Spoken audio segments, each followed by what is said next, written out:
பார்த்தீங்கன்னா ஒரு work from home job. So இந்த ஜாப்க்கு வந்து பார்த்தீங்கன்னா நீங்கள் ஏதாச்சும் ஒரு டிகிரி முடிச்சிருந்துருக்கணும், ப்ளஸ் வந்து உங்களுக்கு எம்எஸ் ஆஃபீஸ் வந்து தெரிஞ்சிருந்துருக்கணும். அதாவது எக்ஸலில் பவர் பாயிண்ட்ஸு வேர்டு ஸோ எல்லாமே உங்களுக்கு வந்து தெரிஞ்சிருந்துருக்கணும். தெரிஞ்சிருந்துச்சு அப்படின்னா நீங்கள் இந்த ஜாப்க்கு வந்து தாராளமாக அப்ளை பண்ணலாம். ஸோ ஃபஸ்ட் டைம் நம்ம சேனல் பார்க்குறவங்களா இருந்தால் ப்ளீஸ் சப்ஸ்கிரைப் பண்ணிக்கோங்க. இந்த ஜாப் பற்றின டீட்டெயில்ஸ் வந்து நம்ம பார்க்கலாம். ஸோ ஃபஸ்ட்டு வந்து ஜாப் டெஸ்கிரிப்ஷன்ஸில் ரோல்ஸ் அண்ட் ரெஸ்பான்சிபிலிட்டிஸ் வந்து கொடுத்துருக்குறாங்க. ஸோ இது வந்து அந்தந்த ஜாபில் வந்து உங்களோட ஒர்க் என்ன அப்படின்றத வந்து தெளிவாக வந்து கொடுத்துருக்குறாங்க. ஸோ இதெல்லாம் நீங்கள் வந்து ஒரு தடவை வந்து நல்லா வாசிக்கோங்க. இது வந்து பார்த்தீங்கன்னா ரிசர்ச் பண்ணுற மாதிரியான ஒரு ஜாப் இது அப்படின்னு சொல்லியிருக்காங்க. ஸோ ஆன்லைனில் அவங்க கொடுக்குற டாப்பிக்கை ரிசர்ச் பண்ணுற மாதிரியான ஒரு ஜாப் இது அப்படின்னு சொல்லியிருக்காங்க. ஸோ ப்ரிஃபர்ட் கேண்டிடேட் ப்ரொஃபைலில் வந்து என்ன கொடுத்துருக்குறாங்க அப்படின்னா ஏதாச்சும் ஒரு டிகிரி முடிச்சிருந்துருக்கணும் அப்படின்னு சொல்லியிருக்காங்க.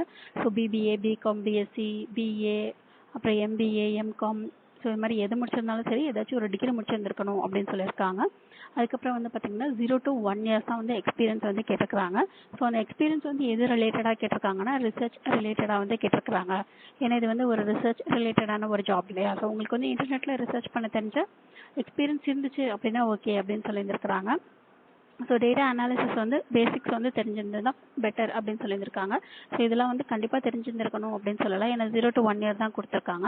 உங்களுக்கு எக்ஸ்பீரியன்ஸே இல்லைனா கூட நீங்கள் இந்த ஜாப்க்கு வந்து தாராளமாக அப்ளை பண்ணலாம். ஸோ மெயினாக வந்து எக்ஸல், பவர் பாயிண்ட், வேர்டு இதெல்லாம் வந்து உங்களுக்கு வந்து நல்லா தெரிஞ்சிருந்திருக்கணும் அப்படின்னு சொல்லியிருக்காங்க. ஸோ அதுக்கப்புறம் வந்து டெட்லைன்ஸ்லாம் இருக்கும், அதுக்குள்ளே வந்து ஒர்க் பண்ணணும் அப்படின்னு சொல்லியிருக்காங்க. அக்யூரசி வந்து நல்லா இருக்கணும் அப்படின்னு சொல்லியிருக்காங்க. So return and verbal communication கூட இருக்கணும் அப்படின்னு சொல்லியிருக்காங்க. ஸோ இந்த ஜாப் ரோலோட நேம் என்ன அப்படின்னு பார்த்தீங்கன்னா ரிசர்ச் அனாலிசிஸ். யாரை ஹையர் பண்ணுறாங்கன்னா ஜிக்ராம் இவங்க தான் வந்து ஹையர் பண்ணுறாங்க. ஸோ இது வந்து ஒரு ரிமோட் ஜாபு.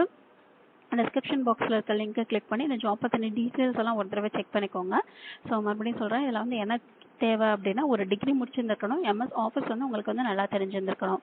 ஸோ இது 2 மட்டும் இருந்துச்சு அப்படின்னா நீங்கள் இந்த ஜாப்க்கு வந்து தாராளமாக அப்ளை பண்ணலாம்.